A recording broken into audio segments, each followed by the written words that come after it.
Sud Radio Berkov dans tous ses états. Le face-à-face. Et jusqu'à 13h, nous sommes avec Jérôme Poirot, ancien adjoint du coordinateur national du renseignement et co-auteur de Le renseignement français en 100 dates aux éditions Perrin. Bonjour. Bonjour. Alors, Jérôme Poirot, vous avez donc fait ce livre vraiment très instructif, Le renseignement français en 100 dates.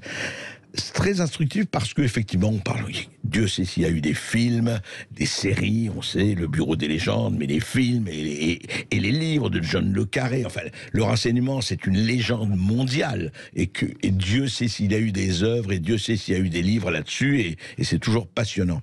Mais là, vous avez fait, avec Olivier Brun, une histoire de ce renseignement en 100 dates. Alors, on ne va pas les évoquer toutes, mais c'est un livre vraiment très, très, très recommandé et recommandable parce que vous commencez par dire, attendez, ça a commencé avant Jésus-Christ, hein, c'est ça?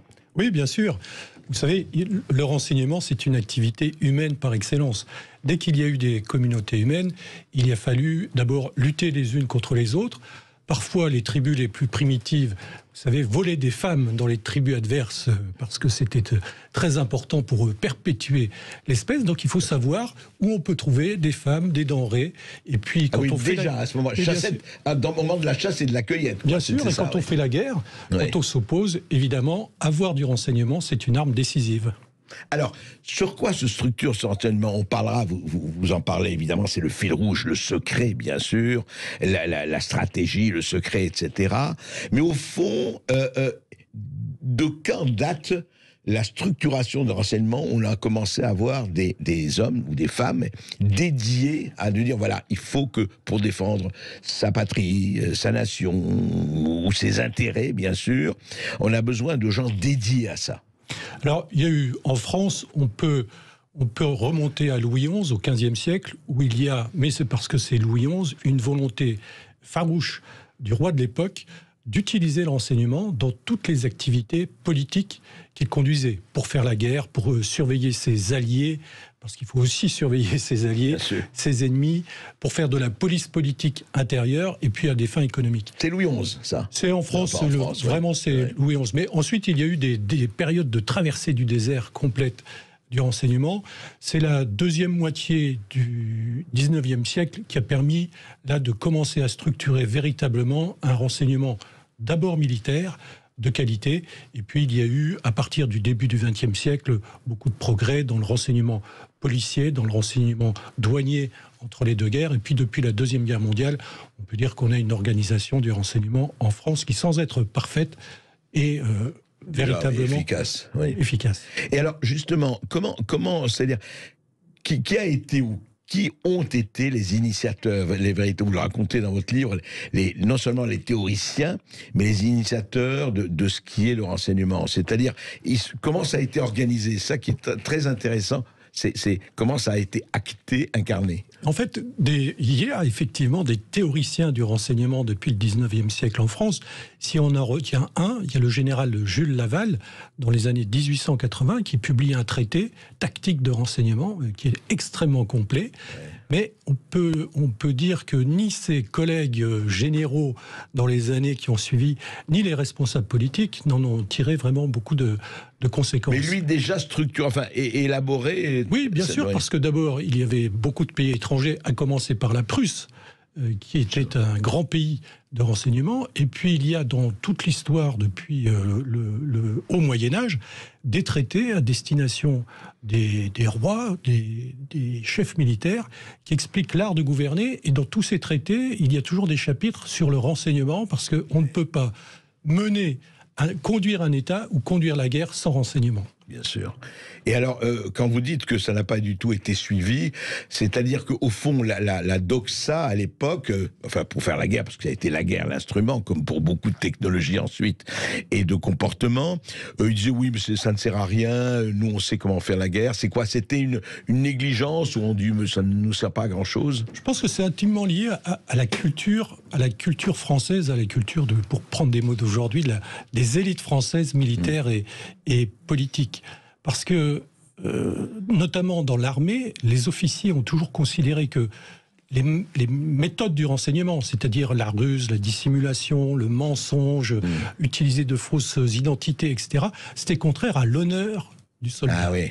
Ouais. Et ce qui fait, par exemple, une des explications de la défaite de 1870 et de la guerre de 1940 aussi, c'est que la France n'avait pas de service de renseignement militaire de qualité. Et une des explications de la victoire de la Prusse, c'est l'excellence de son renseignement.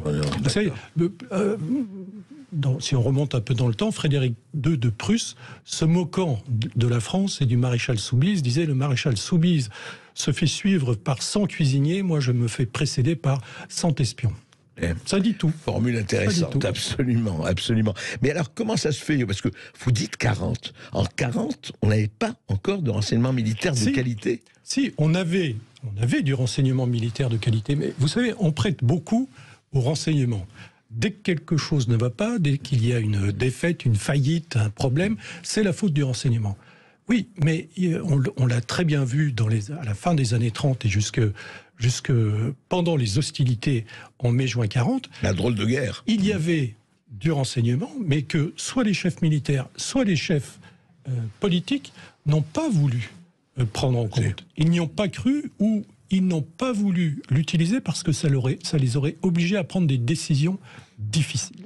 Ouais, et ça, les décisions difficiles, beaucoup de gens n'aiment pas. Et là, c'est là où ça nous amène, où ça peut nous amener.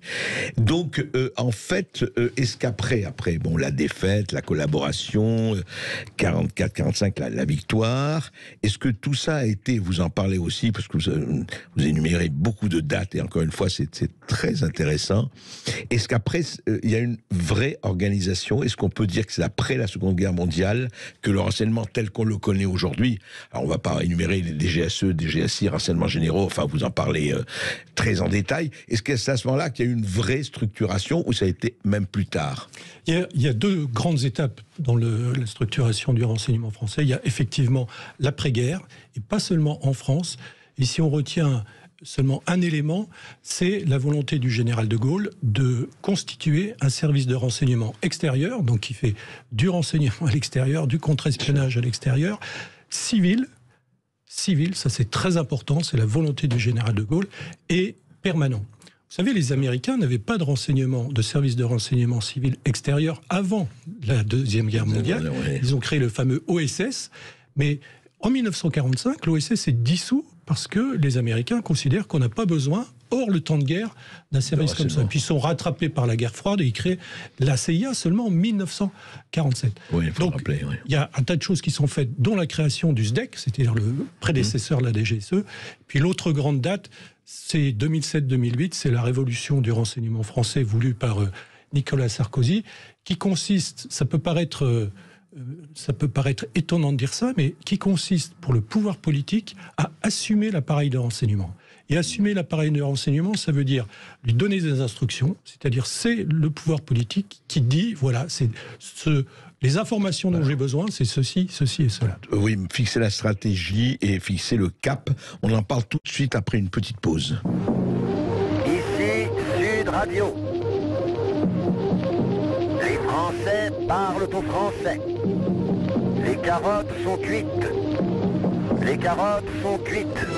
Sud Radio Berkov dans tous ses états. Et justement, avec la culture du secret et l'efficacité des services de renseignement, les carottes, heureusement, ne sont pas toujours cuites. Olivier Brun et Jérôme Poirot, le renseignement français en 100 dates, un livre de référence, parce que encore une fois, vous apprendrez beaucoup de choses.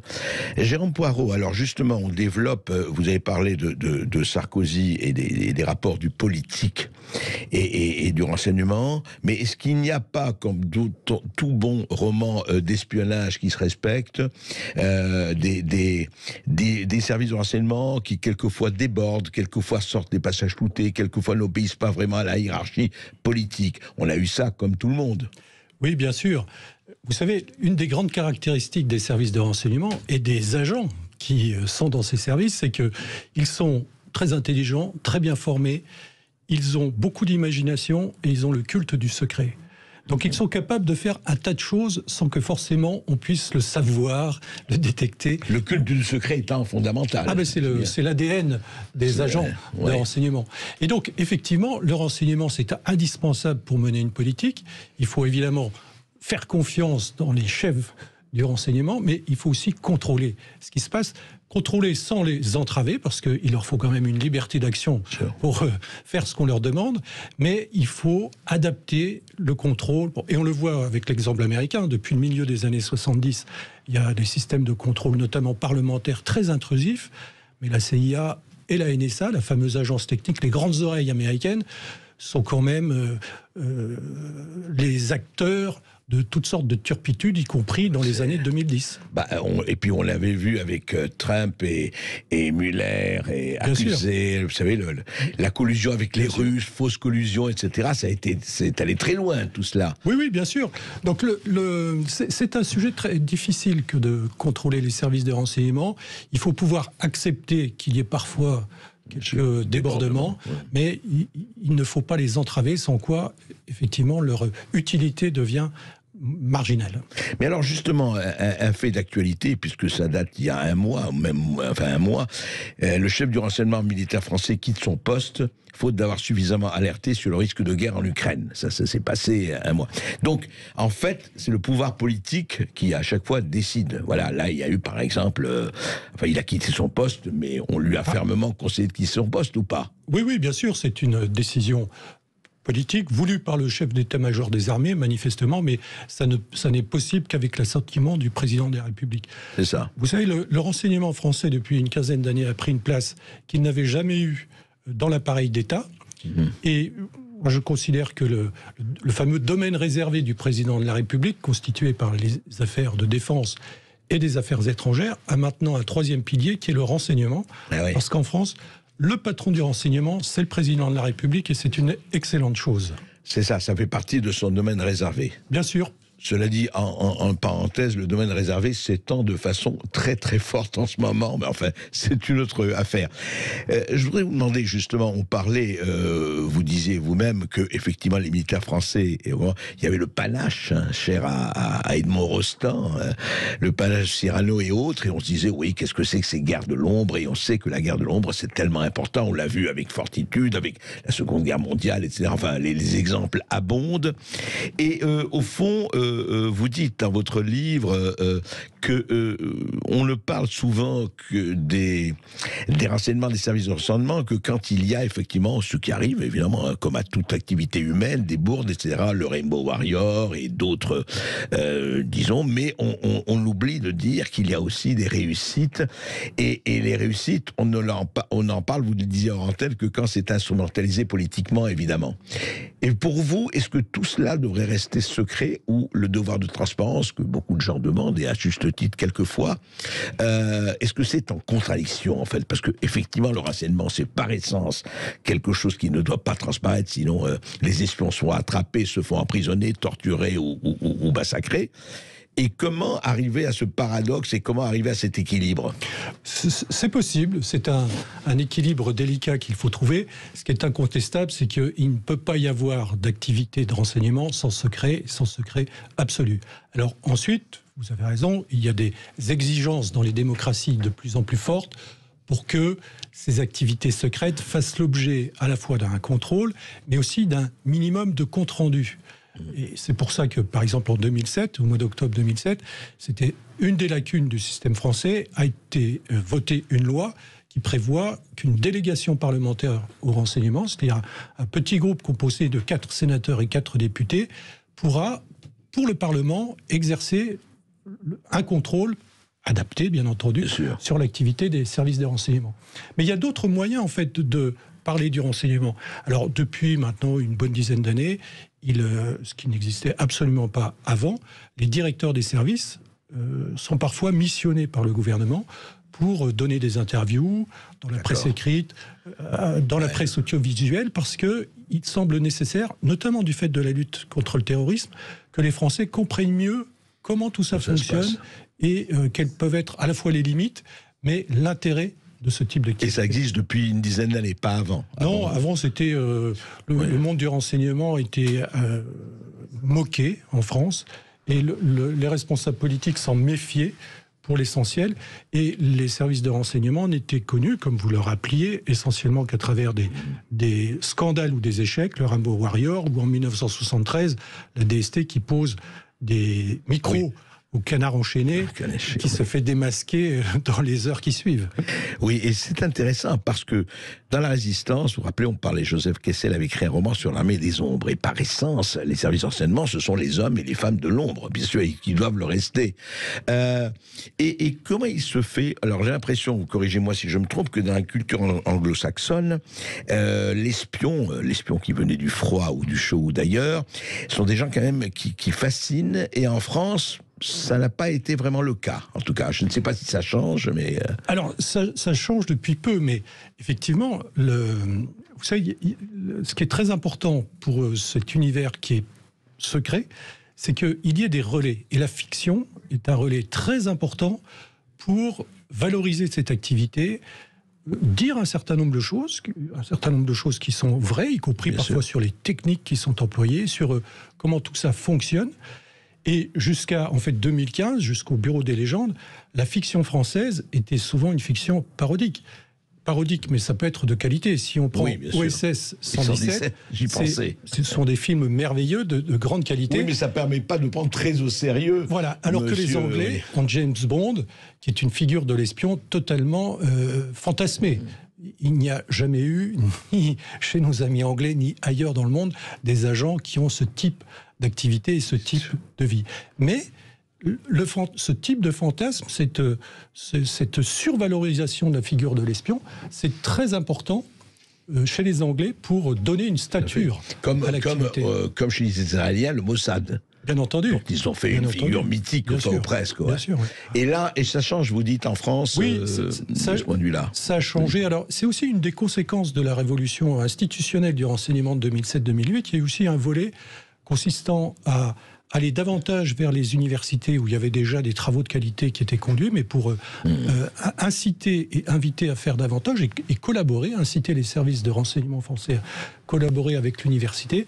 Et c'est aussi ce foisonnement-là qui a sans doute fait que Éric Rochon, qui a créé le Bureau des légendes, a sans doute senti qu'il y avait un terreau qui était devenu propice pour proposer une fiction de qualité tout à fait différente de ce qui existait jusqu'à présent. Et qui est, d'après vous, puisque vous connaissez bien le domaine, le Bureau des légendes est vraisemblable, enfin, et je veux dire, est-ce qu'il est, sans dire que la fiction, c'est la fiction, mais je dirais le modus operandi est bien retranscrit. Il y a beaucoup de choses qui sont extrêmement vraies, notamment l'ambiance à l'intérieur des services, la manière dont les gens travaillent ensemble pour l'essentiel. Il y a évidemment, parce que c'est de la fiction, un certain nombre d'invraisemblances. Le fait que le héros, manifestement, soit ultra-masochiste et adore se faire casser la figure. Oui, ça c'est... Écoutez, ce que je voulais en tout cas vous dire, auditeurs et résistants de Sud Radio, il y avait le Lagarde et Michard, il y avait le Malais Isaac, et là vous aurez le Brun et Poirot. Le Brun et Poirot sur le renseignement. Merci Franchement, beaucoup. Ça vaut le coup, ça vaut le détour. Et votre livre, Le renseignement français en 100 dates, est paru chez Perrin. Et puis dans un instant, André Berkoff, vous recevez avec Céline Alonso Sylvain Tesson, le grand écrivain et peut-être encore plus grand aventurier pour son livre Noir.